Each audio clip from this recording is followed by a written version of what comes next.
All right, what's up, gente? This is episode 2 of the Brown Experience with myself, Brown96, and we're about to kick it off like this. So, on today's episode, we're going to be talking about self hate versus embracement or empowerment. So, we're going to have some people join in here. Here we go. I'm going to bring it. Oh, here we go.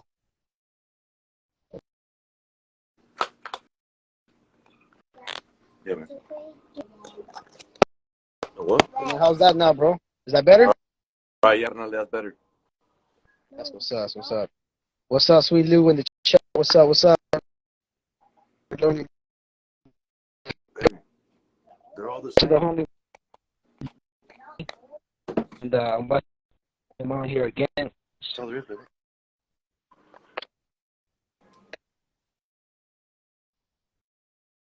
So I'm sending out requests for gente to join in. Here we go.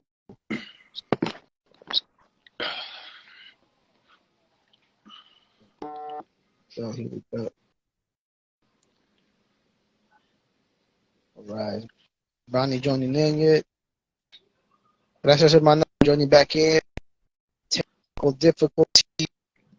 Ready? Okay, let me shoot that. Let me shoot that request, Yvette. Here we go. So we're talking to the camarada Brownie. Right now he's in Guatemala, handling some business out there. Pero hey, buenas noches, ¿cómo estás? Buenas noches. I'm Oh, good, thank you. oh, Thank you it's, for it's having like me again. no, thank you for joining back in. I know our Thursdays are hectic. Mine was a hectic day, pero you know what? I love having these conversations. I love talking to gente. Love talking about it también. So hate versus empowerment. How do we see it in the barrios? Like how does it show up in the barrios? And where does this form of self-hate come from? A ver, go ahead, Smokey. You can start off the conversation, carnal. Man, I think it has a lot to do with how you were brought up, man. I mean, that's we like to blame our parents. A lot when we're kids, we like to blame our parents a lot for a lot of the bullshit we go through. And it's that I'm a parent and that I'm older. Nah, it's just the decisions that we make as an individual. You know what I mean? It's and some of us can't live with the decisions we've made, so that it creates this hole in your heart, this hate thing. My kids, I get onto them when they use the word hate because they always use it against each other. They say, "I hate you." I'm like, no, no, no, no, no. We're not gonna do that around here. You know, I mean, that's what I. On go on with this question right here. What is self-hate and how does it reveal itself? And where does it come from in the brown community?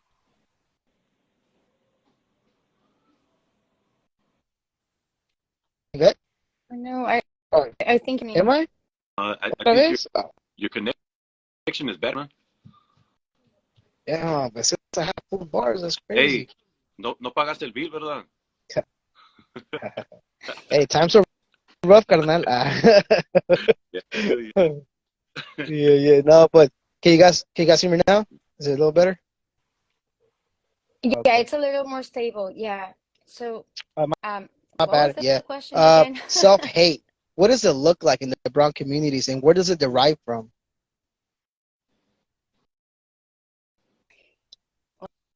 Well, way I agree. It's the way that we are brought up, right? But you know that I answers. Um, I think a lot of it comes from the beauty standards. And those beauty standards are mainly European. I again, my perspective is a little bit different because I grew up here, but I also grew up in Maine from an indigenity, and always complain about the color of her skin. I remember my mom not going outside because she didn't want to get darker. So to me, that was like, but what do you mean? Like, si estás morenita, like you're so beautiful, eczema, but come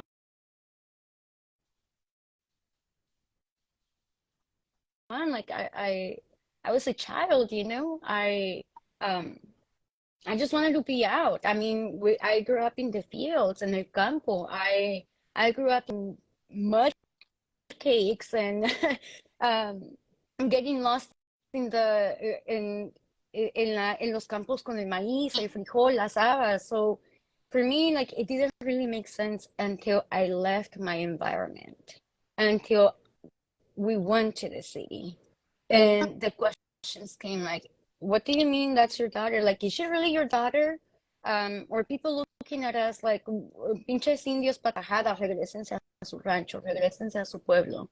And we don't really understand why until you know your history, until you know what happened, and this idea of mestizaje and the whitewashing of our race and blanqueamiento. So it's profound. It is so profound. But I I hope I'm not taking so much time, but I want to share a quick story. Personal, very personal story. A few years ago, 2019, my son, my oldest, got hit by a car. And, you know, my son was okay. My immune system attacked itself from the shock. So 2 weeks later, I lost my hair. I lost my hair. I broke out on eczema. I lost my eyebrow. I had fevers. Man, like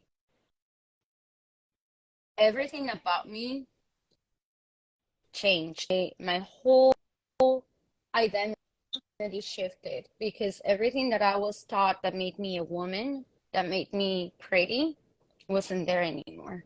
My hair wasn't there. You know, I literally lost half of my hair. I didn't have eyebrows.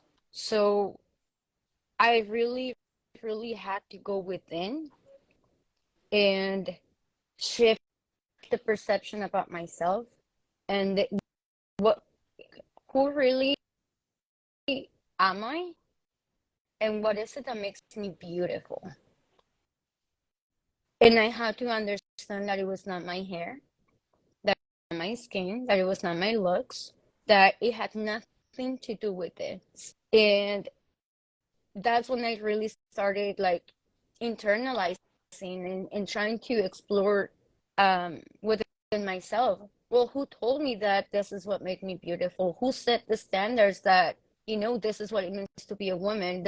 Who set the standards? Not only for me, but for every little girl growing up. And I say girls, and I can't speak for anybody else, right? But that's when, despite me knowing like all these facts and all the history and knowing where I come from and you know, I thought that I knew my identity. Like it still fucked me up, you know, it fucked me up and I mean I was close to dying for the sixth time in my life. And I really, really had to go within. So in many ways I feel like the time that I lost my hair, that was when I truly found myself. But it takes a lot of pain and a lot of unlearning because these standards are not ours, you know, that again, like that idea, that image of what makes a woman beautiful, I don't fit that description. But I've never felt better and just being me, my authentic self and embracing my identity. That's how I feel, not even beautiful in the aesthetic form, but just so happy to be who I am and so grateful that I know who I am. And yeah, that's what I wanted to share. That is, I love that. I love you. Thank you for sharing that. You know, I love the fact that you put it, women, female, because I get it. You know, the world, especially social media, makes you think that this a certain standard that you got to look like. If not, and that ruins a person's self-esteem. Up, come on, like it does a lot to your psyche. Pero let's talk about the need for like what you mentioned, like beauty and stuff like that. Why? How is it in the brown communities that there is still stigmas and stereotypes within the barrios? I'm not talking about outsiders stereotyping us or being a certain way with us, or even bigotry within the barrios. You know what I mean? Um, what does that look like, and how did this come about that we stereotype ourselves within the barrio, like lighter skin is better than darker skin, Latinos? How does that, that does a lot to the communities, and that divides a lot.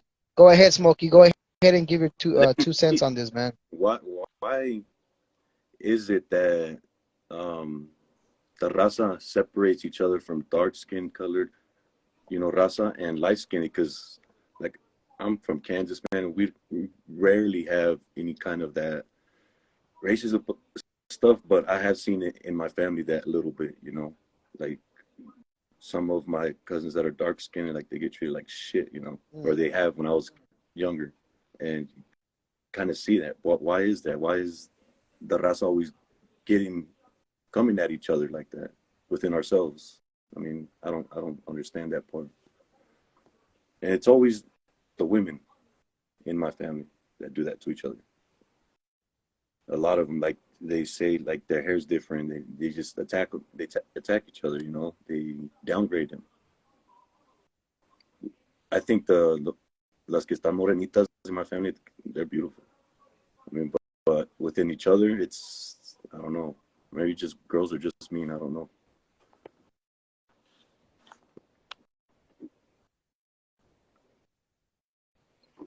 Sorry.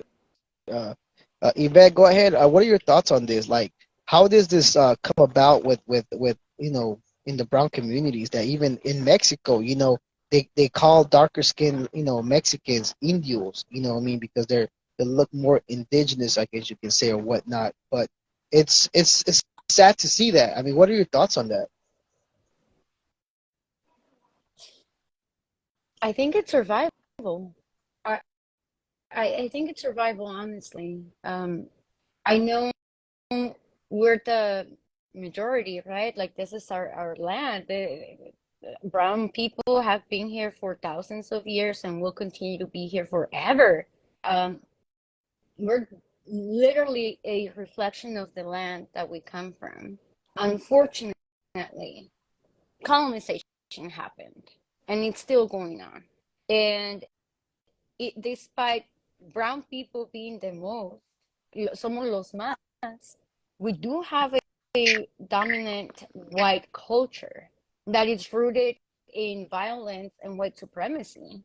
So the institutions that we have, the standards that we have, everything we have, it's not meant for us. And like we can go back in time and literally trade up. But we also have like governments throughout history having these campaigns and propagandas. So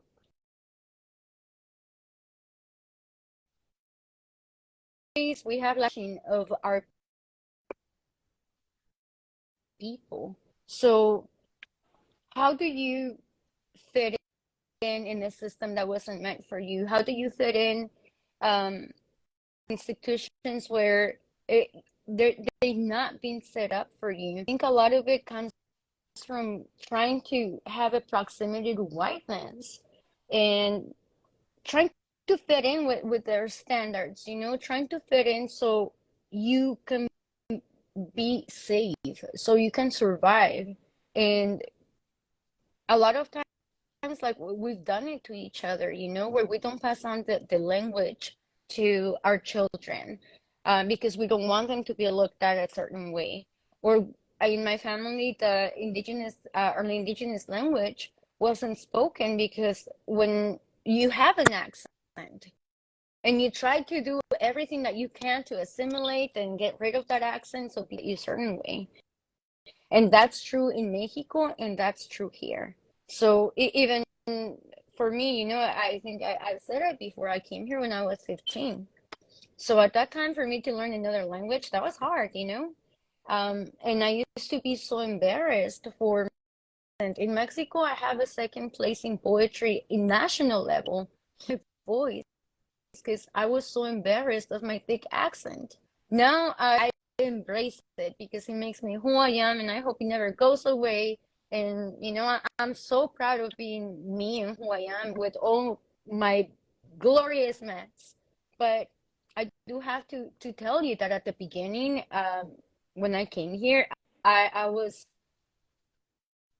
embarrassed because I thought that I was gonna get treated a different way, or they were gonna hold me back in school, which it did happen.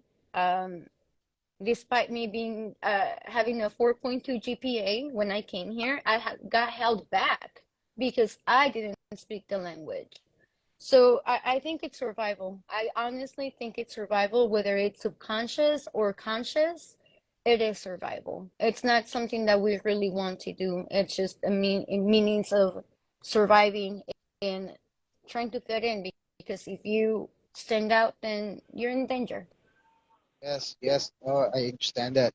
Brownie, welcome back, Arnal. Gracias. We were just Yes. discussing the fact that, in certain places, our gente discriminates against each other based on skin color, skin tone. Yeah. What are your thoughts on that, Carnal? And where does that derive from, in your eyes? I think that's I think it comes from home, you know, because sometimes, when you with your family, they start making fun of, oh, ahí va el morenito. So in that sense, you were little, so you grew up with that. Oh, el morenito. And later on, when while you were growing up and everything, you start like, instead instead of start making fun, now you start hating on them. Now you go outside, with your friends, and they continue doing that. And now you bring it at home, and instead of making fun of el morenito, now you hating through him unconsciously.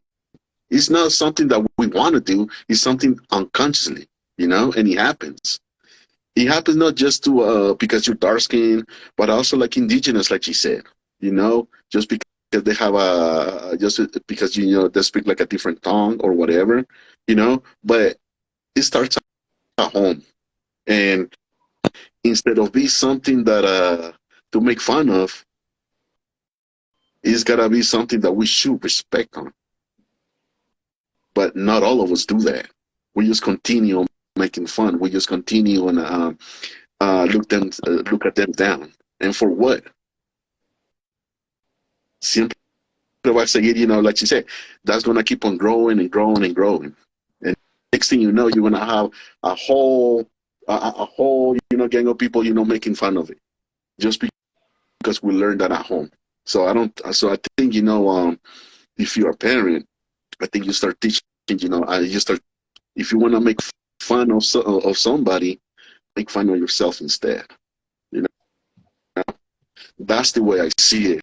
And it happens just not in the U.S., but it happens also in Latin America, as well.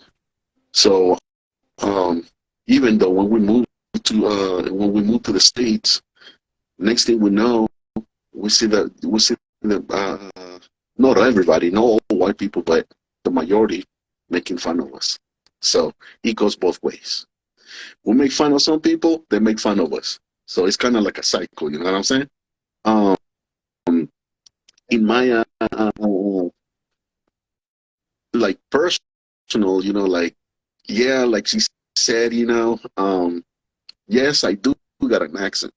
In my situation, it's like, but how can I get rid of it? I've been here so long. How can I have it?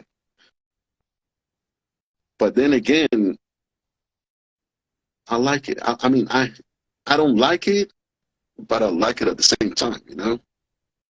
But I do my best just to uh, speak clear, to read more books, something. So while I'm reading books, I'm educating myself somehow, so I can be right here and talking to you guys about this situation, you know. That's some powerful words, Carnal. And a lot of people can relate with you, Carnal. You know what I mean? A lot of people, still have that accent and whatnot, and the chiste is the embracing it. You know what I mean? Embracing Yeah, it, and once you get to that point of embracement, that's when you grow your self esteem more and all that. But it's a work in progress, and I know it's hard because I know I still have a little accent of something in there. I Pero mean, I've been here for like more than 30 years, you know, yeah. and I still have that. Why? I don't know. Sometimes I see people that probably be here, they've been here for like what, like 5, 10 years, and they speak it way better than me. And I'm like, oh, how the fuck did they do that? You know what I'm saying? And next thing I know, I get fun of. People start making fun of me. I'm like, ah, come on, dog. It's not even like that. You know what I'm saying? But hey, I accept it. I embrace it, like you said. But then again, it's something that, uh, like I said, I don't like it, but I do like it. You know. But I fun of somebody. Let's make a start fun of ourselves first. Eso mero, eso mero. Now we know this last question for this group because I got the camarada Alex Enamorado coming in just a few minutes in the next group, so he's gonna give his 2 cents on this topic. So now as growing up, in our upbringing, we see things, we hear things from our jefitos, from our neighbors or whatnot. So all that sticks with us, right? How has all that played a role to your adult life now, and has it made it harder for you in this new world that we live in, based on what you experienced as a youngster, in the point of view of self-hate or empowerment? How has that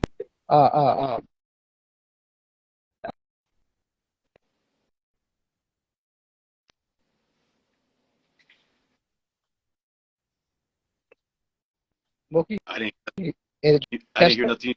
Huh? I didn't hear Oh, it's nothing you breaking just up said. again? Yeah. It's breaking up again?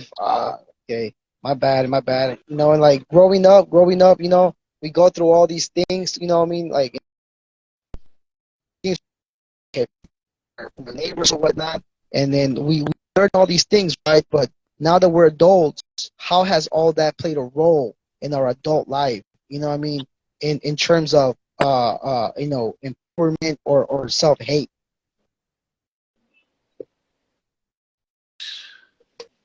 Self hate. I've never really. I don't know if I have had it. I know I went when I was young. I went through this point that I just hated everybody, or I thought I hated everybody around me. But maybe it was because I hated myself at the time. I don't know. Maybe I still haven't seen that. I had this. I was feeling some type of way about myself. You know. I mean, I don't know, man. I've never really liked to use that word, even when I was a young kid. My grandma always told me, like, si quieres decir esa palabra, you may as well wish somebody to be dead.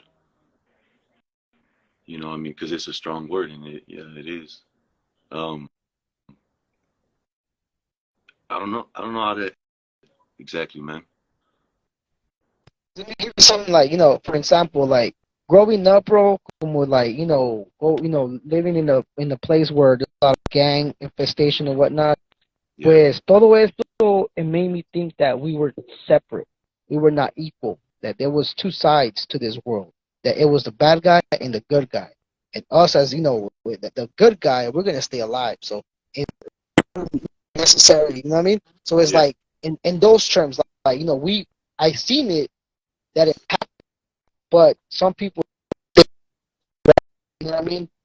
And I think by being in that environment, you you build up this hate towards your own people, bro, and you build up Yeah. this You know what I mean? So it's like it's hard to be empowered where is your environment is negative. You know what I mean? How does that Yeah. play a role in your you went through? Family members. How did that how does that affect you now as an adult? Like, do you feel like you're happy with yourself based on how where you came from, or is like you're like, oh shit, like I was not happy as a youngster. Like I can see it now. You know what I mean? Yeah, all right. Yeah, as a youngster, man, I mean, my parents, they offered everything that they could, but for some reason, I still, I mean, siempre andaba solo, so against him, and siempre andaba en las calles and, haciendo mis desmadres and shit. So, like, I think because of that, like in the moment, I just hated time. I just hated it. Pues now, I mean, I try not to do that with my kids. I mean, I try not to work as much anymore. I mean, if I don't have to, I won't. If I get my 40 hours, I'm good, And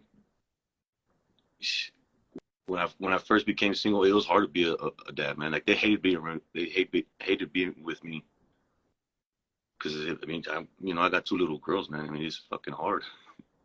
And then pues tengo una que siempre anda conmigo, so it's difficult. But all the shit that I went through when I was a kid, I'm surprised I'm still here. I'm surprised I'm here right now. Like, and sometimes I think and I look back, I'm like, holy shit, how did I even live through that night? Because I'm grateful. I apologize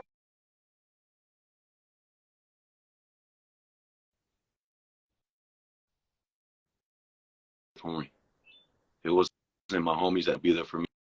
It wasn't nobody else. It was, them. I recollect on all that shit, and I'm like, man, like all that bad negativity help my kids from feeling that. To not, what do they say? To redo so they won't redo the cycle that I did.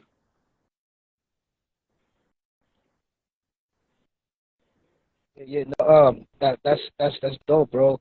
If the event, your 2 cents, we can wrap up this group.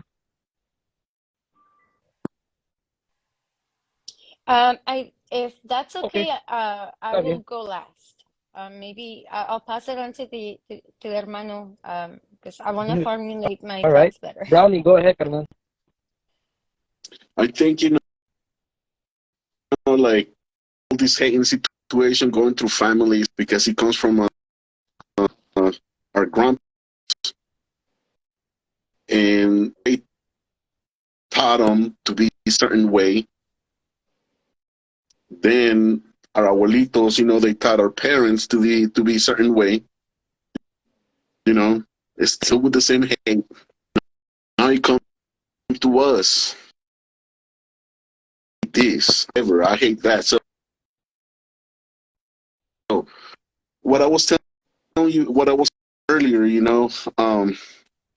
time we say, and like Smokey said, hate wrong word. Yes, it is. So every time when we say I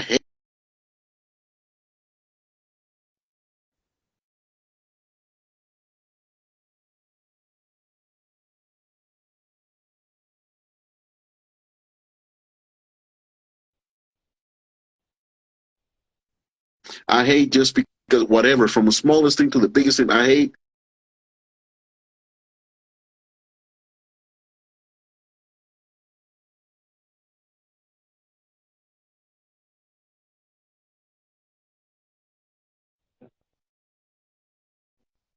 Love.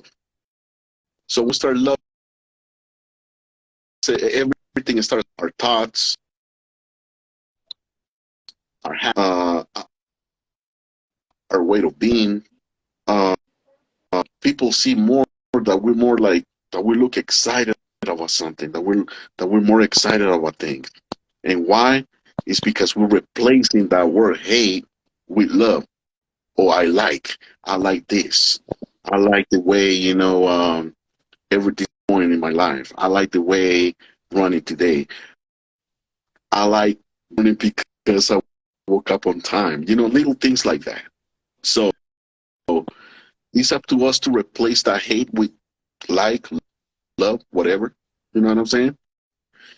And now the next generation, I got kid, I got a kid, I got a daughter. Now she starts seeing that in me. Now she's gonna be like, oh, so if my dad loved this, I'm gonna love it too. So if my dad like this, I'm gonna like it too. In her own in her own different way. You know what I'm saying? So whatever happened in the past, whatever happened, with our parents, grandparents, and everything, that's them. It doesn't mean that we have to continue with it. You know, it's up to us to break that cycle. It's up to us to, how do you say it? It's up to, empieza que nosotros empecemos a, you know what I mean? So, hate, like he said, yes, it's a strong word, but we can make it better with love, by loving it, by loving ourselves. You know what I'm saying? Yeah, I feel that, bro. I feel we gotta flip the script on them. Yeah, yeah. Go ahead, Yvette.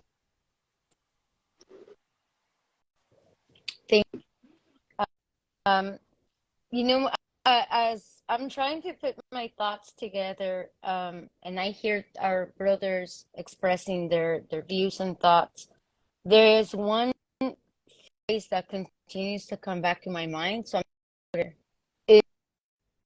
that's that a child can ask for something that they don't know they need. And I think growing up, intergenerational trauma is real and it's so deep, you know? The environment that we grow up in has a lot to do with how we see ourselves and, how we interpret around us and the world. There is a terminology called the biopsychosocial effect, and that means that it's not only society, but it's also the biology environment. And obviously, it's gonna start with you. I think in multiple ways, we do have to understand why. Why did my parents brought me up the way they did? Why did my grandparents brought up the way that they did my parents? Where did this hate and pain come from? Because if I don't know where it's coming from, how am I gonna break that cycle? So, in a way, I feel like it comes with the lack of identity, that we don't really know who we are, that we become the people that we've been told to be. Los cholos, los criminales, los pandilleros, los peleoneros, the working class, los campesinos, almost like we're not allowed to be anything else outside that scope. Somos los que ponen la mano de obra, los que ponen los muertos, you name it. Like, that's our people right there, and for a kid to dream that you can be more than that, man, you gotta be crazy enough to not only be able to dream, but go after that and not let the society and the violence break your spirit. Because it's tough, that's where that hate comes from, that anger. Let me tell you, I was one angry teenager. Yo era bien peleonera. Believe it or not, my mom was called in school every week because I was getting in fights. I will make boys cry. And it's ridiculous, but it makes me sad because I reflect and I look at that young Yvette, and the I look at the teenager with the the adult eyes that I have now, and I understand why. I understand the pain. I understand the anger. I understand the hate. But let me tell you what I'm doing to break that. For one, I'm learning how to show up for myself the way that I hoped people would do that for me, including my parents, because they were children too, and there's a lot of things that were out of their hands. You know, they're also product of their environment, including my dad, who was so abusive. Um, Actually, we came to the States because our life was in danger. So, learning why, right? Like, what made them the people that they are today? Why? Well, also understanding that my grandparents come from the hacienda system. They were slaves. I have death certificates of our family passing away in the fucking haciendas from something treatable. That does something to you. Um, so showing, learning, learning how to show up for myself the way that I hoped and expected the world to show up for me. Learning how to reparent myself in many ways. Making sure that I do honor my needs and that little girl that I see inside me, because she's still here, somewhere. Um, that creativity and crazy spirit and being free, that's my little girl, and I make sure that I love her and that I respect her and that I protect her the way that I deserved to be protected and now as a mother, I am making sure that my kids don't ever ever forget who they are, that they don't ever forget who we are as people, because we do have our lineage from like over years ago. So that's the luxury that I have, great privilege that I have, and a big responsibility. So I guess I just want to say that we need to remember that we come from people that really mastered space and time. They were astronomers and doctors and engineers. They were some of the most advanced and sophisticated people. They were doing freaking brain surgery when the fucking Europeans were throwing their shit out of the window. Literally. We come from people that really transcended colonization, death, and everything that we can imagine, because we are still here. So if you know that, if you know who you are and you know where you come from and you accept that you're a reflection of the land itself that gave you life, there is nothing that can break your spirit, nothing that can take that away from you. And that to me is empowerment, and that's how we break the cycle. Love that. Love that. Love that. Love that. And you know what? That's a great way to end this group here. And I want to thank you three for putting your 2 cents on this topic. It was great messages. I love it. Bringing in some history into this and everything. I love it. Let's empower our gente instead of destroying this build. Let's keep on doing this, gente. Thank you guys for joining in. Appreciate it. Hey, gracias por the invite, eh? Thank you. Thank you so much. Ándale, man. Thank you so much. Buenas Gracias, noches, Amati. Buenas noches. Buenas noches. Kuali Yuali. So I'm going to bring in the camarada enamorado Alex, his wife, and I was going to bring Esai. If you're ready to come in, Esai, I'm going to start inviting enamorado Alex. What's up, carnal?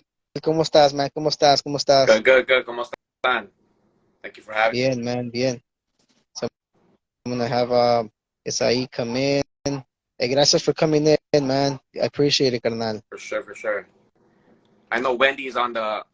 Yeah. What's up, Esai? What up, man? How you doing, brother? All right, man. Hey, Brownie, I dispensa, bro. So the way that I'm conducting this, bro, is by groups and stuff. So the first group, it was you, the homie Smokey, and la hermana Yvette. I'm going to start a new group with new people on this group. Do what you gotta. I mean, I don't know. I'm not logging out or something. I thought you're the one doing it. So. Oh no, I don't know how to log you out of there. I don't know. Okay. I'll log out then. My bad. I'm sorry. I dispensa. No, it's all good, carnal. It's okay. Yep. His brothers. The living. Peace. Yeah, man. So today's conversation, we're talking about self-hate versus empowerment in the barrios. Let's go ahead and start the conversation with you, I Alex. think Este, right now, I think Wendy's on the. Can you request her? Wendy, she's on oh the yeah, other. Yeah. I already pressed it. I think because the camarada Brownie was still trying to get out. Oh. Let me see if maybe now it works. Yeah. Let's see. There we go. Hey, ¿cómo estás, hermana? How you doing? Good. Hi. Thank you for joining us. I really do appreciate a female's perspective on this topic. You know, let's go ahead and I was asking Alex, self-hate and empowerment. What does self-hate look like in the barrios, and where do we inquire this manera to hate ourselves subconsciously? I think a prime example of self-hate would be what happened recently with a street vendor in Pomona, where there was a Mexican business owner that owns cocineros. You know, being Mexican, knowing that where he comes from, telling a tamale lady that's selling away from where he sells, telling her, you know, I'm tired of paying my taxes that go towards illegals. So just condescending language. That's a prime example of self-hate. Now, how would you say empowerment could look like in the barrio? It's tough, especially in the society that we're in today. We're so busy, 9-to-5 jobs. We're so busy surviving. Definitely getting educated on your history and getting in touch with your roots, but also, you know, looking out for each other, and, you know, I see the comments, but it's fine. But yeah, just basically just looking out for each other, moving forward, getting in your education, reaching out to your community, getting involved in your community. That's a form of empowerment. Advancing, progressing. It's definitely different ways. Yeah. Is Wendy gonna join in? Do you know? Yeah, I don't know if she had an issue. I'm not sure. Okay. Yeah, just let her know to send the request again, or if she wants me to send it, it's fine. We're gonna go with Isai. Go ahead and if you can bless us with that point of view for yourself. What does it look like to have self-hate, and where does that derive from in the barrio? All right. Yo, first off, can I just say, man, it's an honor to be here with the homie, man. I always see the work you're doing and shit, bro. So shout out to you, bro. It's a pleasure to talk to you. I see somebody going in on you on the comments, dog, but hey, I'm a fan, bro. I'm telling you, I watch you. I appreciate all the work you be doing for our people, homie, straight up. But shit, man. Honestly, I think for me, a telltale sign of somebody that's a little bit ashamed or some shit is like you ask them, where you from? Well, my parents. I mean, I feel like they're trying to like separate themselves, be like, well, I'm American, but my parents, you know what I mean? And to me, like right away, I get somebody like that funny. That tells right away, like, you know, there's a little bit of like deep-seated self-hatred and that shit. You know what I mean? And again, I feel like maybe this is maybe something a little bit different from California and stuff. I'm being from Texas. I know like the whole Chicano stuff is different. I know, you know, with more Chicanos, it is kind of like, well, it's because I get that, right? But I'm from the border, man. And like, to me, I was born in America, but I still say I'm Mexican. You know what I mean? So to me, when I get when people be like, I'm born here, I'm like, but you're a Mexican. You know what I mean? So like, to me, that's just one sign. You know what I mean? And I'm sure as we talk more, I'll kind of like think of more stuff. But to me, like, if I first meet somebody and I know they're outside and either I talk to them in Spanish or English, like, hey, what's up, bro? How you doing? Hey, where you from? Oh, well, I mean, my mom was from here, but I was born here. It's like, well, why you got to tell me that, homie? I was just, you know, I'm trying to relate to you on the first place, I'm saying. But yeah, man, that kind of just gives me a little bit of a hint there. And the same question as I gave to Alex, what could empowerment look like in brown communities if we really had a hold of self, you know, some kind of control for our communities, you know, to have that place into places where we can actually use it, like in schools and things like that? How would that look like, bro? I mean, I think it's thrown around too loosely nowadays.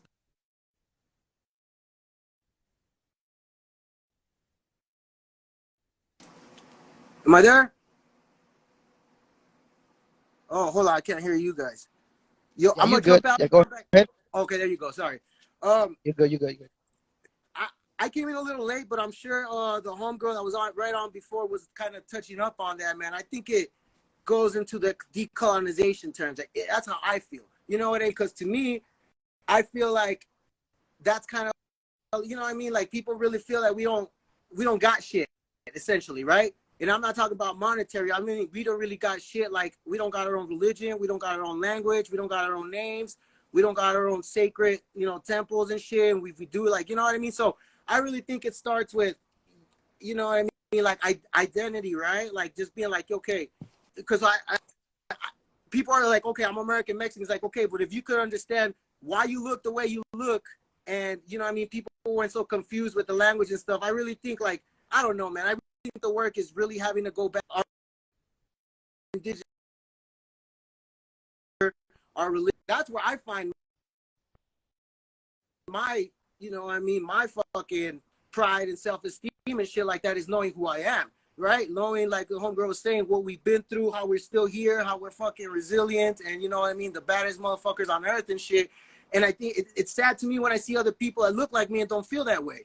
You know what I mean? And like I said, to me, it comes from a lot of different ways. Like I've learned from a lot of, you know, like I always shout them out, you know, Nation and shit like that, because they teach people, you know, the Nation of Islam will teach their people, hey, even if it's right or wrong, they'll tell the people, hey, young man, you're a god. You know what I mean? And I think that's what we got to tell our young brothers and sisters. Like, hey, man, you descended of, like homegirl was saying, of architects. You're descendant of real fucking gods that walk this earth. So I think that that's where it's really going to come down. But then again, man, you get fought from all sides. You know what I mean?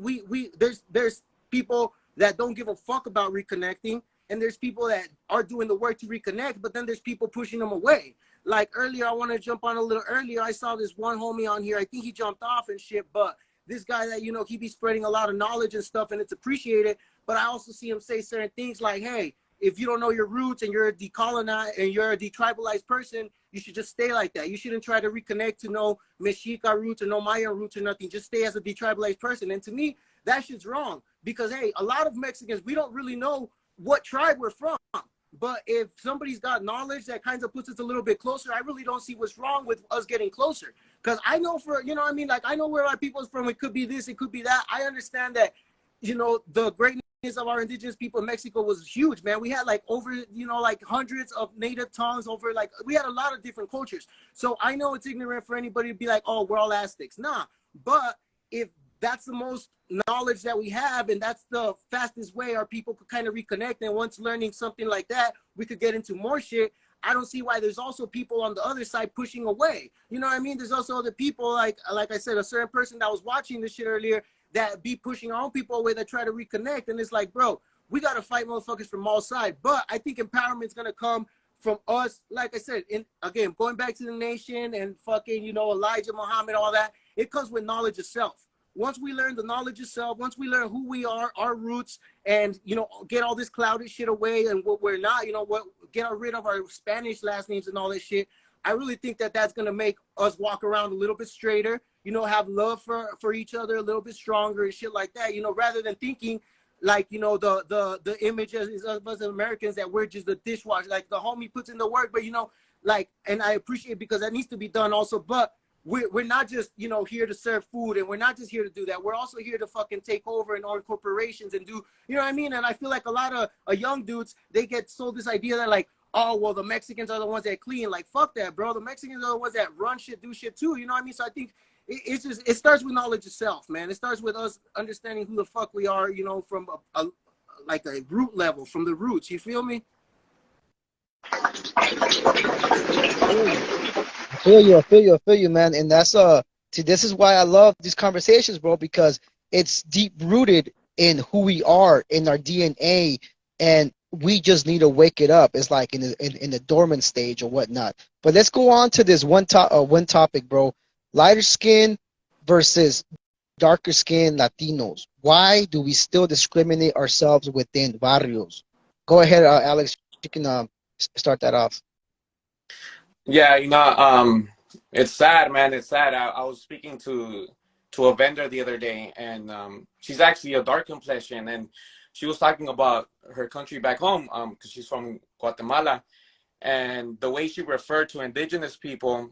I mean, obviously, I'm not gonna name who the street vendor was, but the way she was referring to indigenous people were like, "Oh, los inditos," los inditos, los indios, and it's as if like she was describing someone that's not human, like something less than, and it's sad that that's how it is back in our country, and sometimes, and also, even with me too, like there's been situations where when I was really trying to get in close to my roots and really advocating for natives, there was a lot of people telling me, well, you know what, you're too light, you can't represent our people, you can't represent our people, you don't try to be too indigenous because you have a beard, so it really discouraged me a lot, to be honest, because right now in the community, and as you see in the comments, a lot of our own people, they start hating on me. They never cared what I did when I had 1,000 followers. They never cared. All of a sudden now they watch my every move and they try to nitpick on whatever it is that they don't like about me. But they're not out there in the streets every day. They're not putting the effort. They're not putting in the work. And then it's like crabs in the bucket. They want to see you do good, but they don't want to see you do better than them. And at least I give props to the people who talk shit and actually out there, and they mentioned my name, how these comments were saying, they were talking shit and saying my names, but then there's other people in the community that are advocates. They send me subliminals all the time, shit in my face. They won't say it in my face, but they'll fucking say subliminals all the time. You know what I'm saying? So, and then we like, where's our Cesar Chavez? Where's our Malcolm X? Where's our MLK? But as soon as they see someone stepping up to the plate, they fucking start hating on them and they try to bring them back down, and it sucks. Like, oh no, you can't be this because you're this. You can't be this because you're a man, because you're too light. Like, it sucks, man. And I can see why people give up on the advocacy. I can see, because it gets tiring. It gets really, really tiring to continue this work without having other people bringing you down, no? And especially for me too, like it's been so hard for me to actually go down to my roots, because I'm from Guatemala, but I'm a U.S. resident, but I'm a felon. I can't go back home. You know what I'm saying? Where I grew up in Cudahy, we have no indigenous representation. Right now we're planning, we reached out to a lot of leaders to hold a Mexica New Year in Cudahy time ever, and all the leaders there had no recognition of what Mexica New Year even was. You know what I'm saying? Because we don't have that in our communities. We've never had that in the Southeast, I'm not sure why, but, that's the first step for us to get our kids to know about their roots, because we've been, like everyone says here, like we've been colonized so much, and you can see the tipping point that things are finally starting to change, you know what I'm saying? So it's just that, man. It's just that. It's like, as far as from my point of view, like you all see in the comments, it's been really hard, because I don't give a fuck when it's haters that I don't know, but it hurts me more when it's advocates that they claim to be my friends or they claim to be this, but sending subliminals here all the time, thinking they know what's up. That's what hurts, and that's that crabs in the bucket mentality that we need to stop. Bro, I don't know about any haters, bro. Shit, I love the work you're putting in, bro. How do we eat an elephant one at a time? We can't eat the whole elephant at once, so we gotta take that into consideration. But the homie, is to go ahead, bro, is to on. Shit. You kind of.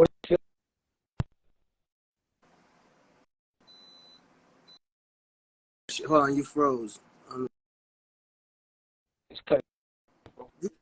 Hold on. The homie's frozen on me.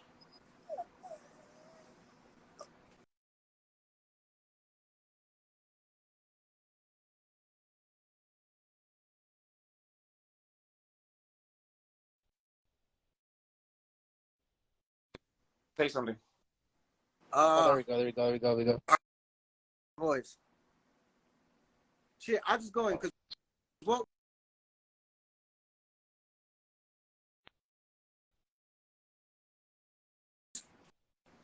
Yeah, that's what.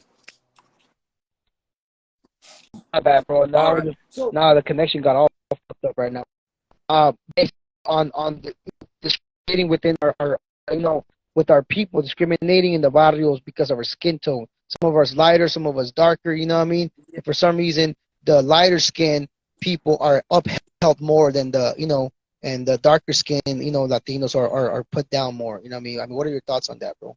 yeah, man. Like I understand how it is like on a social level, like on the grand scheme of shit, yeah, for sure, right? Like colorism is big, like the homie said, like we fucking in Mexico they use indio as an insult, right? Like, which is fucking weird to me. Like I said, you call me that, I'd rather be called indio than Spanish or indio than Catholic. You feel me? Like that's more insulting to me. You call me Spanish and shit. But as far as like the hoods I grew up in, like I said, bro, I feel like I was blessed, man, because I was sheltered from shit like that. You know what I mean? Like I said, I saw somebody earlier, he's like, oh, he's not even from Cali, get him out of here. That's hilarious, bro. Like, I'm from Texas, I'm from the border, bro. And like in El Paso, bro, like it's almost like Mexico, like in El Paso and Juarez, bro, like I think it was understanding we're all Mexican. You know what I mean? Like I grew up with dudes, Mexicans of all shades, and I never really like got like the whole race shit in my head again until I went to jail too. I did a whole year, I ended up going to prison too, and that's where I really saw like how fucking racist our own people can be. Right, that's why I really like kind of was the first, because in El Paso there's not a lot of like Chicano movement. We're just Mexican, right? In there, that's where really, man, like it kind of fucking broke my heart a little bit, bro, because these fucking, it's like the Chicano people, we the most racist, at least in prison, bro, because they be hating on all the paisas and they be hating on all the black people and they be teaming up with the white people.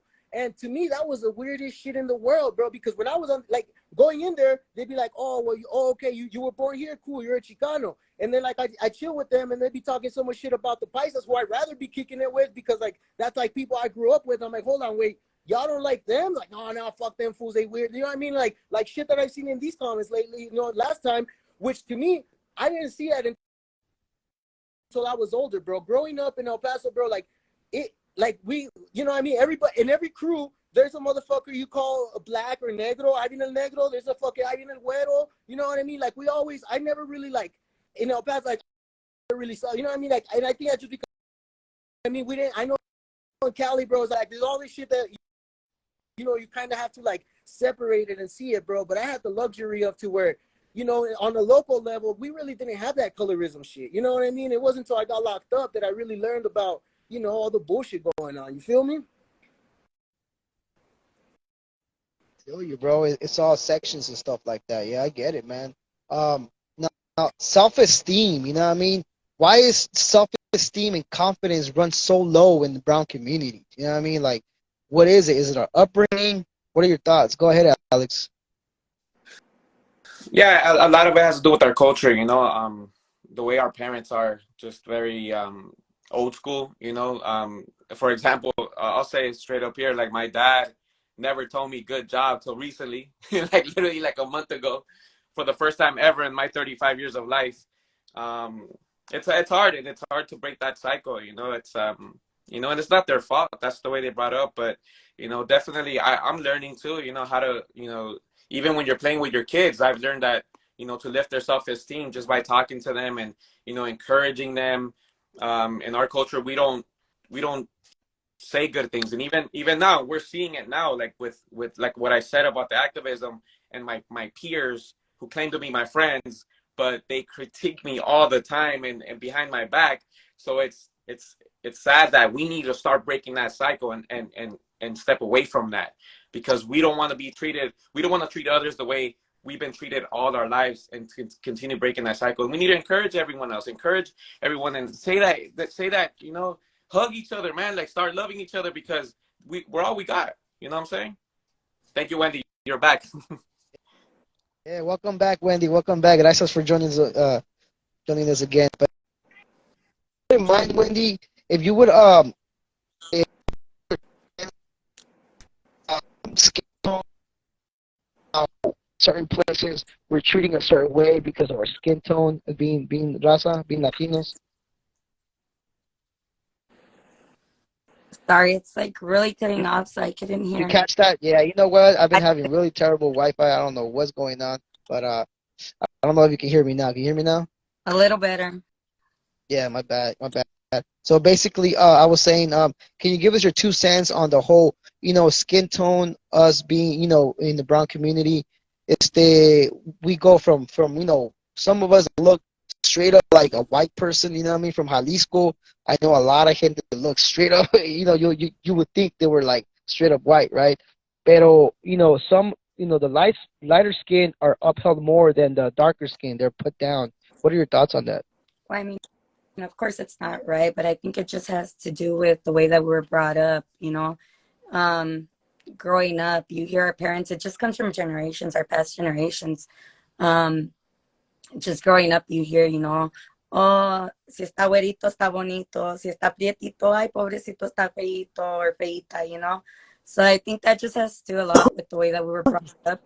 But, once you start growing up and you start, just doing your own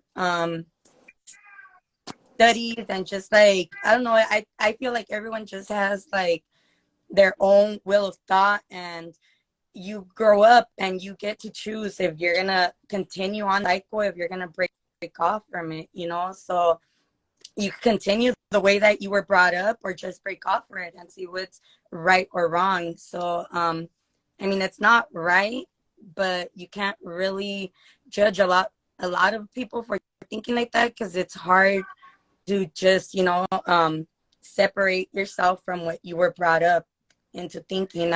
I grew up in East LA, and it was nothing but Mexicans when I was out there. Once I moved, white people, and for me, I was into everything, but I hear like my brothers and my sisters that were older than me, they were, I could say, very racist.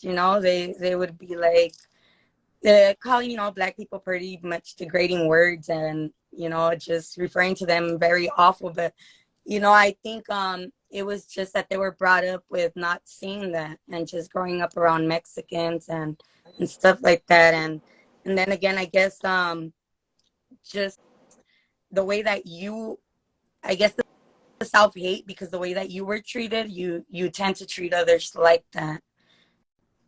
So, I mean, my just take is not right. You have You put it back out. mm-hmm.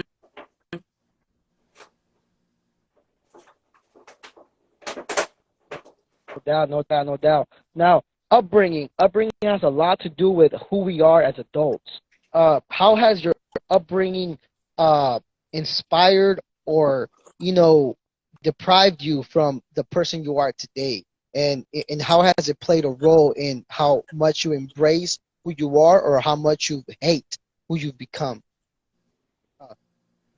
We can start it off with Alex. Go ahead, Carnan. Sorry, you cut off for me. Can you repeat that question, bro? My bad. Oh, no, I'm sorry, bro. Like I said, this Wi-Fi thing, man, is really bugging me. But no, like I was saying, like growing up in the upbringing, your upbringing, like how much of what you came from and what you've learned, what you've been taught, what you've been around, how much has it played a role in how much you embrace who you are today as an adult, or how has it, affected you in the way that maybe you hate who you've become because of your upbringing? I think I've been able to use that towards my advantage, especially to help out the street vendors in the street. Coming from the hood, being a convicted felon, I put myself in that mindset. If I'm hungry in the streets and I need some money, and I know that street vendors out there have money, so this is why we've been able to provide them with security. That idea came from my upbringing. One thing I didn't like about myself, or I'm still working on, is being so aggressive. What I'm saying? That's still in me. I still show only like 10% of it, and people still say it's too much. But that's something that I'm still working on and I'm still learning about. But it comes with that anger, especially someone like me who's been through police brutality twice. What I'm saying? But we've been able to do amazing things in the past 10 plus years. We've been able to disband whole police departments by just simply organizing, but I think it's a gift and a curse. It's definitely a gift and a curse, growing up in the hood and being working class pretty much. But I've been able to, I guess you can say, use transferable skills to what I'm doing now, because for example, my 9 to 5, we change policies. We work behind the scenes. We're political consultants. We help change policies. We help train people to run for office. So stuff like that. And a lot of stuff that I do for my work, I don't post it on social media because I've signed an NDA. But we were a big part of legalizing marijuana back in 2015 through Prop 64. Stuff like that I've been able to transfer myself of organizing, because you're in the hood and you're organizing a gang. That's organizing. Those are skills. So I can never forget that, and I'm definitely really proud of that, and I've been able to use it towards I think in a good advantage. That's beautifully put, bro. Like, I really love that you embrace something that could be looked as negative, the gang life and whatnot. But you know what? Like the hermana Yvette was saying, it's a form of survival. You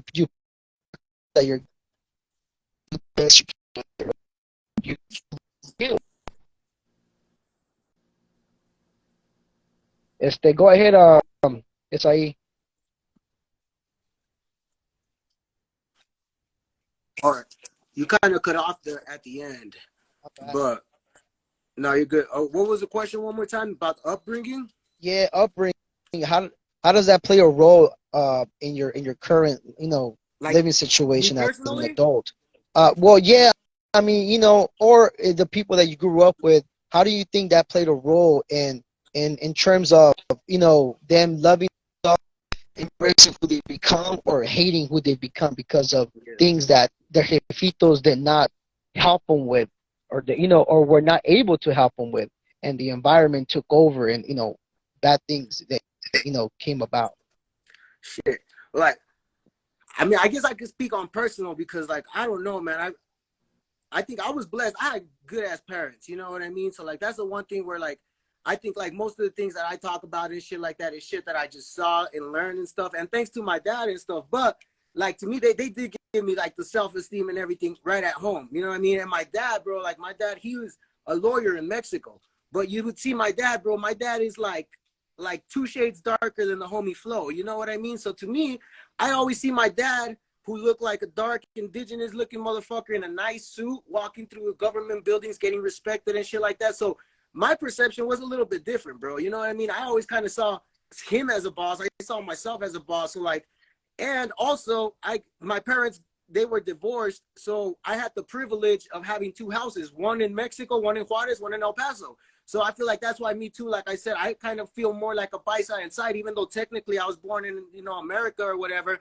But I always ride with that more because, bro, like, every weekend I go party over there. I had friends over there, you know what I mean? Like, literally told me, like he would just tell us, like, oh, vengan a su Juárez, este Juárez es suyo, hijos, vengan pa acá, you know what I mean? Like, he made me feel like that was my city, you know what I mean? So, like, I always felt like I never knew borders, bro. I go back to Juárez whenever I feel like I come to El Paso. So, like, to me, bro, like, I already, like, and I had that privilege too, right? Because I was born in America, so I wasn't illegal or anything. I could go back and forth legally and shit. But yeah, dude, like I said, as far as my parents, bro, like, I think that they did, even they had their problems, and, like, I mean, he did, as any man is gonna have, he fucked up, they got divorced or whatever, but he was still keeping, us, at bay and shit, still kind of, uplifting us. And like I said, I never saw my dad call another man boss, and that's a lot of what I carry with me. He always had his own office. He always was a lawyer. He always taught me that shit. He's like, bro, like, you gotta work hard, you know what I mean, as hard as you have to, just so you don't have some other man fucking, telling you to do this or this. So, like, I always learn, like, bro, be fucking independent, be your own boss. So to me, it wasn't ever like, oh, my dad's Moreno, so he has it harder. I always kind of saw hangs out with all these dark, and he's a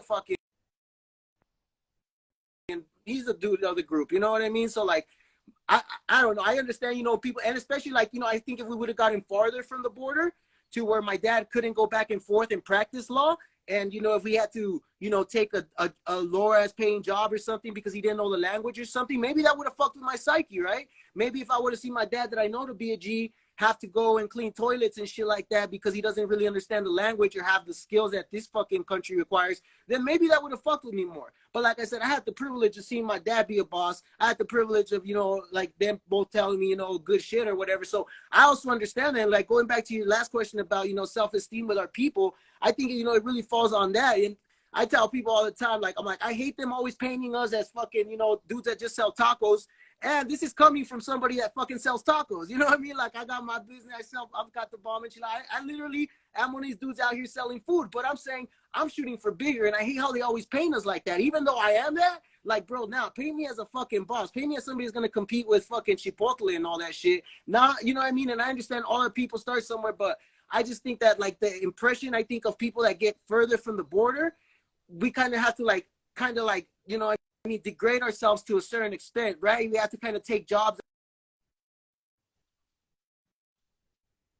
Has to come and mop floors or whatever. So, you know, maybe that does fuck with the psyche of their kids and shit. But like I said, I can't relate because I had the privilege of being at the border. You know what I mean? I lived the American life, but I could also just go to Juarez and, you know, see different shit. So, like, it's a little bit different. But I can't tell you that a lot of my self-esteem comes from, you know, my dad, you know, and all the knowledge that I have. Like, he was a lawyer, dude. He taught me about Benito Juarez. He taught me about Zapata. He would give me books. Hey, mijo, no lee esto. He would tell me, like, about the like, shit. And I could just ask him, like, oh, jefe, ¿qué pasó con este? ¿Quién era este? Oh, mijo. And, like, he knew all the history and shit because he was a lawyer. You know what I mean? So the revolutionary side of me, the motherfucker that studies and all that, came from him.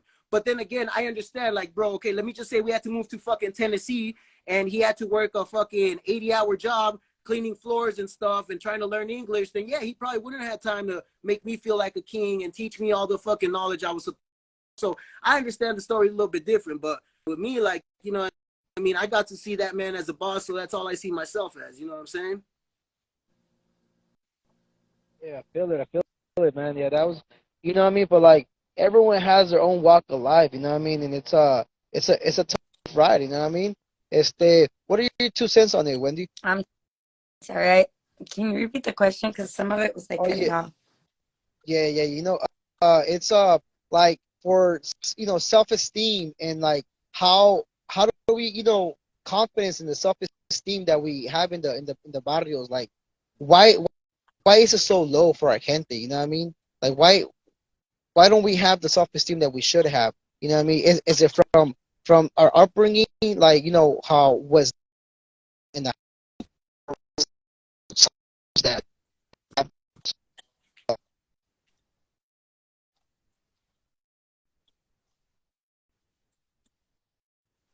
I think it's just in one's person. Well, like for me personally, I'm proud of where I come from, you know, even though I seen a lot of discrimination growing up, but that just made me fight even harder for our people. And I was having a conversation with Eden recently about my thoughts on what I feel that our youth and why we don't feel empowered is because they don't teach us about our history in school. When our youth think about our you know, our parents, our past, like our ancestors and all that, not our ancestors, but, you know, just our grandparents and all of that, when they think about that, they think of immigrants, you know, they think low, like, because that's what they hear, you know, we're immigrants, we work these low paying jobs, but they don't teach you that we are powerful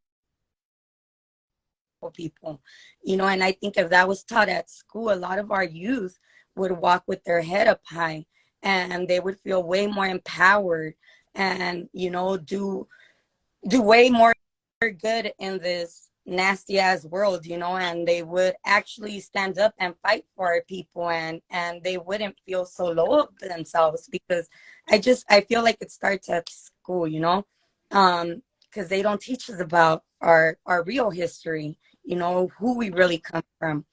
So it's, if they start teaching that in school, I believe that our youth would be way more empowered and would walk. That's beautiful. Yeah. You know, I appreciate you guys' point of view. And I want to thank you guys for joining in the live.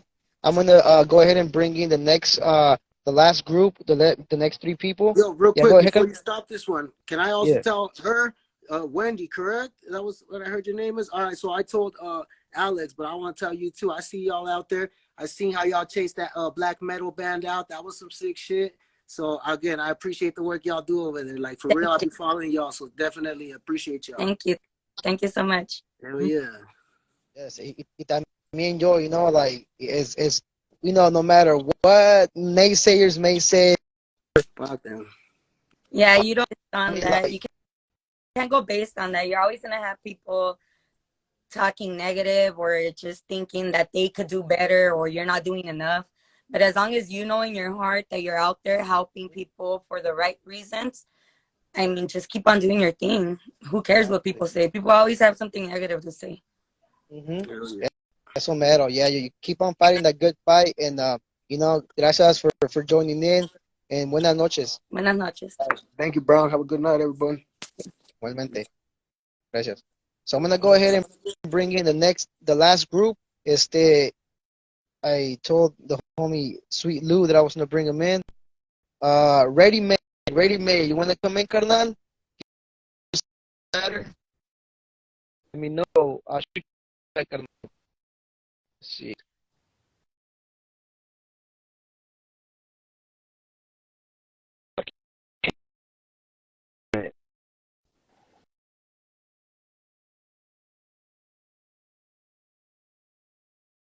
Well,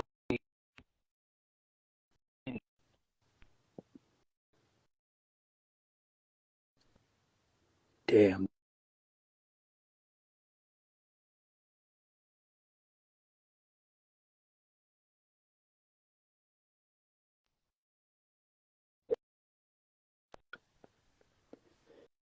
Dang, bro, this is fucking horrible. yeah, you know, fucking shit up. They need to fucking connect and get better, bro.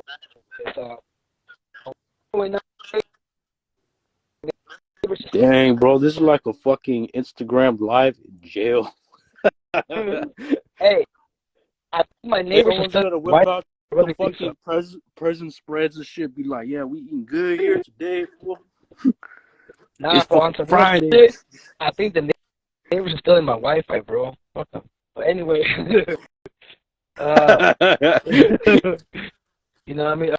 All right, I'm gonna bring in the people real quick. See, so I told what I told them to come.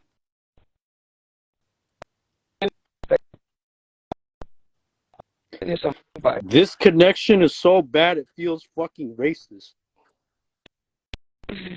It's Yeah. white people Xfinity don't be gotta deal hating, with bro. this type of internet. Xfinity be hating, fool. They got Google String, whatever the fuck it's called. They ain't gotta deal with none of this shit. I know. This is like some 2-bar Wi-Fi. You want to here?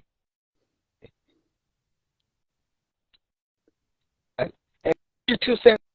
We'll think about this. Damn, this shit is sad. This shit is so sad.